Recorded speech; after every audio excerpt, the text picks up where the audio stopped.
All right. Well, hello everyone. I am Jake from Out Motorsports, and with me is Tyler, who is also from Out Motorsports. And today we're going to talk about two big, literally and figuratively, things in the automotive news world: the Ford Mustang Mach-E and the Tesla Cybertruck.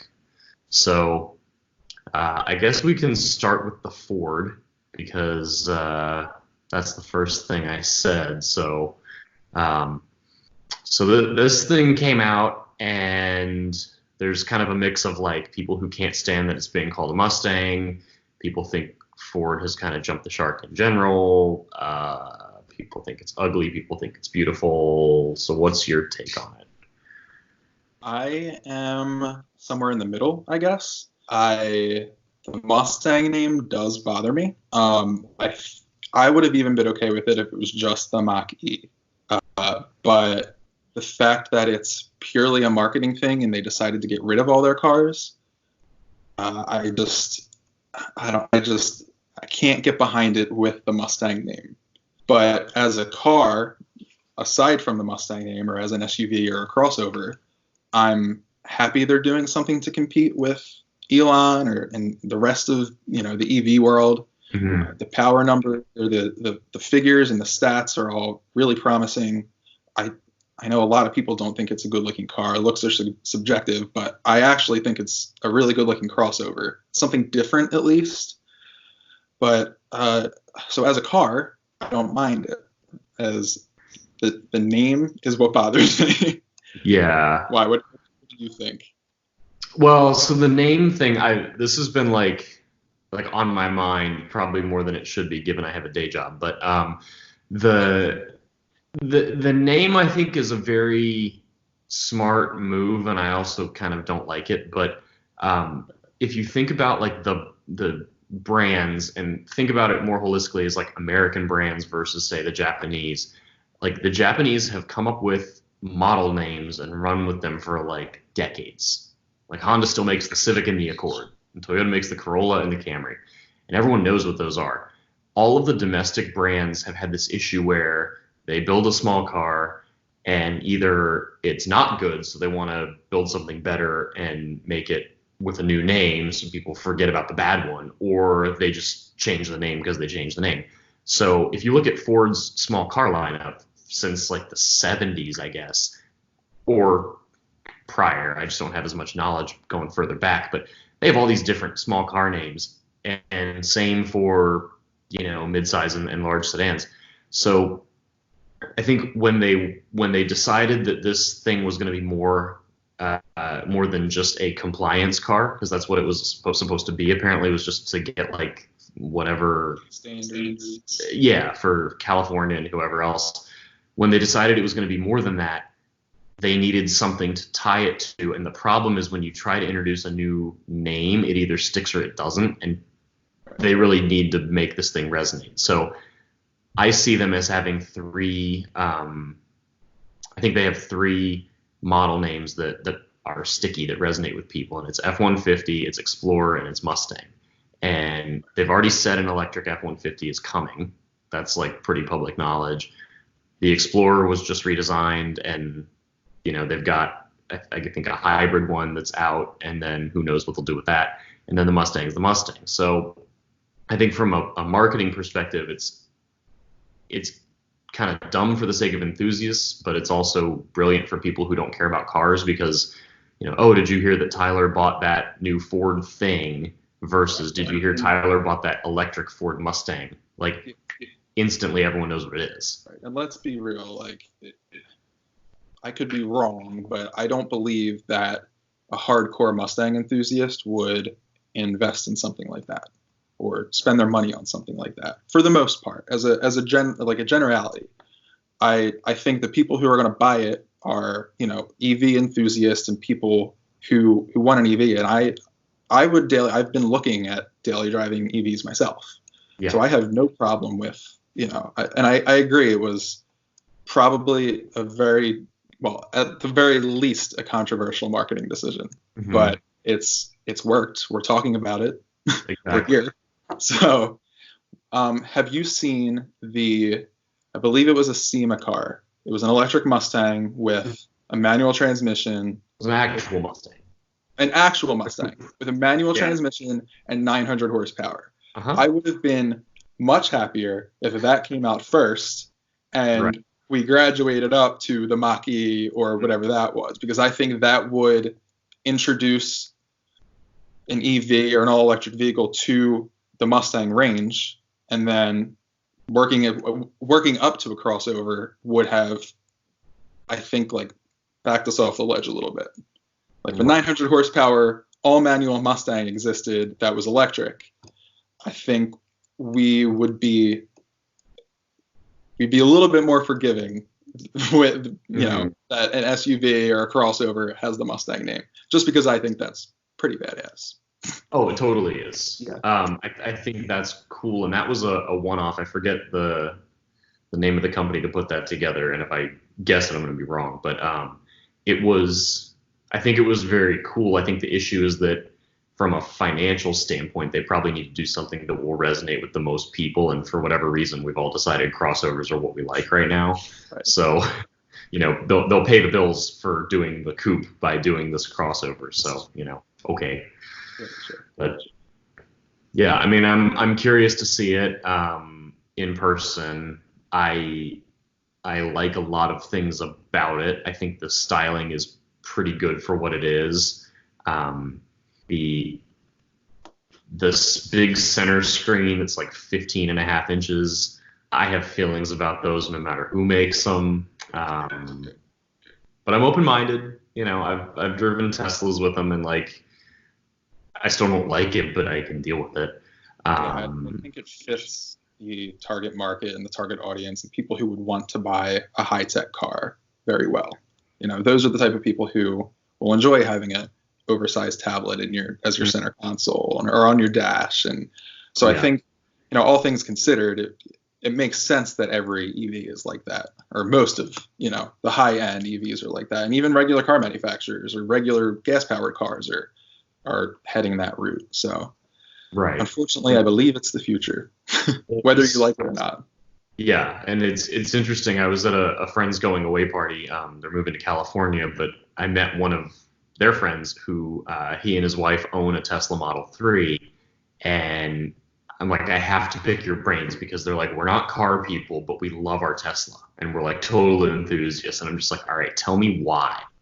And the gist of it is that, and this turned into a 30-minute conversation of them telling me all these wonderful things. And the gist of it is that the overall package and the technology first presentation are what draw them to the brand and the car. So yeah, to your point, I think the big screens do draw people in, because it seems very advanced, and you can also get all the over-the-air software updates, which add features or add functionality or whatever to the screen of the car. Right. So. Right. And honestly, bringing up something that you just said about, they're not car enthusiasts, but they're enthusiasts for Tesla or about a specific car that they bought. I think it's a really good thing, and I think that they're not the only ones. Like, I've talked to people who wouldn't normally be a car person. They're more techie people who now are into cars, because that's a world that's, those two worlds are being collided essentially. And regardless of how it happens, I think it's a positive thing that more car enthusiasts are coming out of this whole EV revolution in a way. Oh yeah, no, I think so. And the interesting thing is, the husband was telling me, I guess his wife drives the car normally, and they're a one-car household, but he said he gets home from work and will sometimes put his stuff down and get in the car and just go drive, because he enjoys it so much. Yeah. And that's what people used to do with Mustangs, Camaros, BMWs, whatever. So if we're getting more enthusiastic, then okay, that's fine. It may not be my thing entirely, but that's cool. So it's essentially the same passion, which I don't think is a bad thing at all. And I give, as controversial as a person Elon Musk is, I give him a lot of credit for spearheading this whole thing. I've said a couple times that I think he's so comparable to Steve Jobs. I think he is the modern day Steve Jobs. He's revolutionizing things. He's creating things that that nobody else would have dreamed of, and all the big manufacturers are playing catch up essentially, regardless of windows breaking or welds not being there, or right. Cars not welded together, but yeah. But still, I like what he's doing, and I like what they stand for, and I think it's really cool that he's leading this whole revolution and progression to EVs, which I guess leads us to the Cybertruck.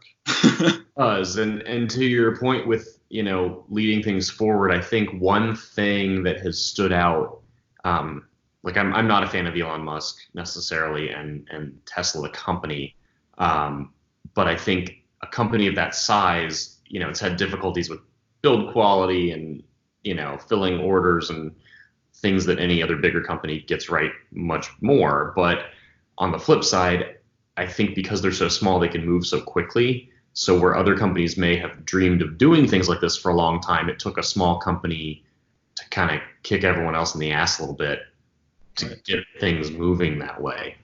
So, and yeah, to your point about Steve Jobs, like, I don't know if Elon has quite the polish, but that's a personality thing.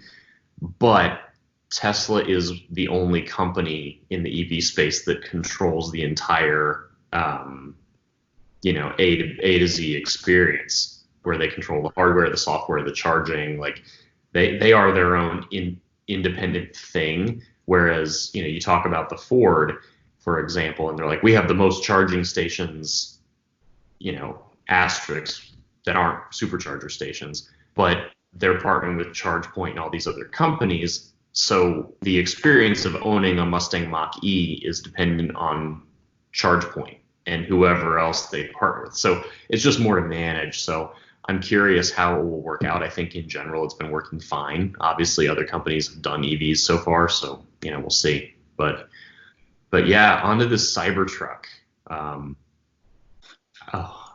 I'll let you start with that one.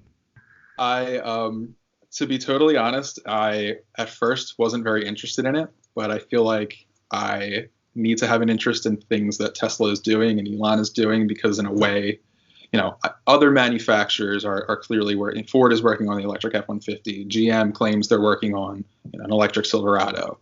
But Elon's been first. And now that this is out, even though he claims, we won't be getting these on the road for another 2 years, I'm sure other companies are going to try to play catch up. And, it's got really impressive specs, like a 14,000 pound, tow capacity. I'm sure we don't know how it tows, but you towing your race car and doing all the things that you do with a trailer, I think that would really benefit somebody like you. Depending on, I know the range is 300 miles, so that's the limiting factor. But for a short stint to a racetrack, or it's nice that it can be used as an actual truck, which I think is really important. There. Yeah. So, as far as the numbers are concerned, like they're there. Somebody was commenting earlier today somewhere I was reading, and they said that it's got more in common stats wise with the 3/4 ton trucks, like an F-250 versus a 150. Size wise, it looks to be spot on with a Ram 1500, a Silverado, a F-150 for length, width, whatever. But I think one important point that needs to be made from a personal standpoint, like, this is like the caveat to everything I'm going to say, is like, I don't hate EVs. Like, I'm cool with EVs. I've driven them. I like them. And I would love nothing more than an electric truck that could more or less autopilot my trailer home. I understand autopilot is like not there yet, but technology is progressing. We'll see. The one thing that no one's really interested in is how far the range will be when you're pulling 14,000 pounds behind it. That's like a really big thing, because if the range gets cut in half, suddenly that truck is useless to me, because I can't take my trailer like anywhere. Right. Yeah. I totally agree. That's also something that we don't know yet. And yeah. I feel I don't know how polished the product is. Clearly, there's still 2 more years until they release it and people start seeing them in their driveways. But I think what did they have? 20,000 pre-orders, or was it 2,000 pre-orders? It was. I said it was actually 200,000. Yes. There you go. It's like an absurd number. It is. And so here's the thing, and this is going to be my unpopular opinion, where some people will say, "Oh, you just hate EVs," and the answer is I don't. But did you see the Fire Festival documentaries with Billy What's His Face? I didn't. You know? Do you know any of that story behind it? Unfortunately, I don't. So the short of it is, there's this guy named Billy. I think his last name is Graham. But anyway, he sold tickets to a music festival on an island, and nothing was on the island. He was selling tickets and making money for something that didn't exist, and then he was trying to start another business selling something else to make money to build the stuff on the island so that he could have the music festival. So it was like one venture was, allowing the first one to happen. And that's kind of what I'm seeing with this. Like if you step back from the Tesla fanboyisms, they have the Model Y, which is the small crossover that's supposed to be coming out, I don't know, soon. And if I had to guess, there might be a little bit of need for some capital. So they roll this thing out, and it is designed the way it is because it's cheap to produce. It's stainless steel and not paint because it's cheap to produce, and they don't have to worry about quality. And then suddenly, we're taking pre-orders and it's only $100. Well, that times 200,000 people, you've got some major cash rolling in that might just be that little extra you need to allow the Model Y to start production. And then they'll get the Cybertruck going because they're talking about the semi-truck or the Roadster or whatever. And, the difference between that versus other brands that allow pre-orders. I mean, even think of Apple with the iPhone. Like they let you sign up for a pre-order or whatever. They have a very defined delivery timeline that's not 2-ish plus years out. So that's just where my skepticism comes in. And I also think it's tremendously ugly, but, to your point earlier, looks are subjective. Right. But, like, who the hell styled it? I feel like it's a cross between, like, a DeLorean in the front and a Ridgeline in the back. It's got, like, those like, side things on the bed, and I know a lot of stuff is built in, and I think that's really cool. Like, there's built-in ramps, whether that's standard, option. They brought the ATV out, whether or not they actually follow through with that, or if that was just an unveiling type thing to grab attention. But, I feel like on paper, it's nice. But to your point, 2 years from now is a long time. And right. Elon has made a lot of false promises before. And it's just, I feel like the company as a whole is one of those things where you kind of just have to wait and see. It's an unpredictable company in an unpredictable market, and like I totally agree with you. I think that the $100 deposit, it's not refundable, but you also don't have to buy the truck. I think it is refundable, actually. Oh, is it? Yeah, somebody was, because I was giving someone a hard time for putting money down on something that's 2 years out and may look very different from what it is now. And they said, it's refundable. You can give up your spot whenever you want. Oh. So I think the earlier ones may have been. Right. I don't know. I've never tried to sit in a line. I've never put down a deposit on a Tesla. Maybe someday. But so the window thing. Have you seen the latest on? Oh yeah, apparently because it was hit first. We should have thrown the ball first and then hit. Yes, but that doesn't explain the door and the back window that wasn't hit with a sledgehammer. That also cracked. So clearly there's still work to be done. He admitted it. I think CNN interviewed him and he admitted that work still needs to be done, and he went to Twitter and posted all the testing videos of the window not breaking. And I think it's great. I think it's a really cool idea. It's a really rugged looking truck. And I hope that they're able to follow through with everything that they say, because I think it'll make a huge difference in the truck market.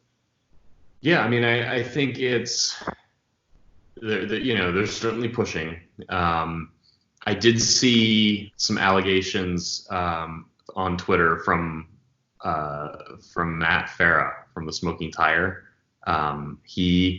He claimed that the sledgehammer was something fairly light duty. I won't say rubber mallet because I don't think he said that, but I think he said it was a pretty puny sledgehammer. And then apparently that ATV is actually something that Yamaha sells that they just put body panels on. Oh. But that's neither here nor there. There are bits of this that impress me, as far as like there's all this torque from zero, the air suspension, like my Ram has air suspension and I love it. And if you saw the photos of the Tesla truck squatted to load up the ATV, where it can like super compress the back suspension. Oh, that's great. Like it basically makes it look like a truck doing a Carolina squat. Yes. But why not slam the back of it on the ground to help you load stuff in? If the airbags can handle it, that sounds great. So I think there are bits of this that would be really cool in reality. The things I'm concerned about are like range while towing, and there's no provision to do a gooseneck with this, although if you need a gooseneck, you're probably going to buy something bigger anyway. The other thing that I don't know has been thought out yet, that I didn't even think of till someone else said it, so this is not my own original idea. If you're on a road trip with your Tesla Cybertruck, with your 30-foot long enclosed trailer, have you ever seen how a supercharger station is laid out? This is true. Where are you going to put everything to plug in your truck? Yeah. You're just going to drop it off somewhere in an empty lot? Yeah. Like your truck and your trailer are going to have to be separate. Yeah. Like I've seen a lot of superchargers and they're just parking spots, which makes sense when you have a Model S. So I don't know about that one. Using it as a truck, though. Right. That is true. So if the infrastructure isn't going to be there, but let's be honest. How many people do you think are actually going to tow something sizable with that truck? I think for a long time, people are going to go the old school route and grab a diesel or grab a Cummins. Like, it wasn't so long ago that you had to get a Cummins or some crazy torquey diesel to tow 14,000 pounds. You're more well versed in trucks than I am, but I think what's the highest rating that Ford has? It's 13,000 pounds on an F-150, I think. 50, something like that, yeah. And that's, with the right trim level, with the high output EcoBoost and blah, blah, blah. And I've seen like a couple people do that, and most people pull what I do, which is like 7,000. And, it's still substantial for the truck. But to your point, I think most people are going to be taking these things to Home Depot here and there, using them as family cars and commuters, and they might pull a U-Haul trailer one time. Yeah. Until it proves itself, we don't know. So if it proves to be something that's worth being able to tow 14,000 pounds, and it's, being in an EV, towing a trailer, I assume is obviously it's a completely silent experience, and I feel like towing a trailer would be so much less eventful and so much less stressful when you don't have like the engine. Every time I get in an electric car, it's just quiet and it's serene. Yeah. And like if you have a truck that's struggling to go up a hill or just struggling to keep up with anything that sits at $3,000 or $4,000, it wears on you eventually as a driver. It's noisy, it's annoying unless you like the sound of your truck. And I think towing in itself could be a much less stressful and more enjoyable experience with something like that, just like every other EV. So for that, like I'm very interested in it, and I think it would be a very good road trip truck or towing truck, as long as you have the range and the reliability. So fortunately, we have to wait 2 years, I'm assuming. Yeah, on the plus side, they have a couple years to figure out these issues with supercharger station layout and things that people are making a big deal of. And if they're really going to bring this thing to fruition, I'm sure they will think about all that, and they've got smart people doing some due diligence. Right. So yeah, we'll wait and see. But I'm so curious if the design is going to actually make it. It's like the one that they rolled out didn't have windshield wipers, so they're going to have to do some They're some clearly updates. not there yet. Yeah. But I think I personally come across as a bit of a hater online with, certain comments I make, but I'm very, I don't wish failure on anyone. Right. And I'm just very curious about how this is going to go. I think they've got the cars and the crossovers down enough. People are buying them. The people that, like I said earlier, people that own them love them, usually. But yeah, with this truck, like, they're going after a very different type of consumer. So I'm curious how that'll go. Yeah, but it'll be interesting. I fully support. I forget where I heard it, but I think it was Bob Lutz wrote an article and said, in a certain amount of years, gas powered and car, like, combustion engines are going to be a thing that enthusiasts drive on the weekends, and that EVs will be the regular car that you drive back and forth to work in. And as much of an enthusiast as me and you are, I don't really have a problem with driving a 2.9 second 0 to 60 electric car. Like, I think that in a way that's just as, or more. I mean, clearly it's more exciting than my Fiesta ST. You don't get the lift-off oversteer, but it's a fast car. And to give one thing up, just engine sound or, all the typical things that car guys like for a fast, comfortable daily driver, I'm all on board. And as long as we can keep progressing and trucks come out and are able to be used as a truck, then I have no problem with that future, if that's going to be what our future is like. Right. And what's to say you can't have something Fiesta ST sized with those sorts of driving characteristics that's a full EV? Yeah. That happens. That's not where the volume is right now. And I think once we see more adoption, market wide, that will, kind of like what we were saying with the Mustang earlier, that will provide some money to make some of these more niche cars happen. It's kind of, so it's like Porsche had to do the Cayenne to let the 911 and the Boxster keep progressing. People can hate on the Cayenne all they want, but A, it was capable and it was legit and it was honest, and B, it provided the funds for the more sport and enthusiast oriented cars. So, the Mustang Mach-E might be a little bit like that, where people rag on it, but we as enthusiasts need this thing to do well so that we have more choice later.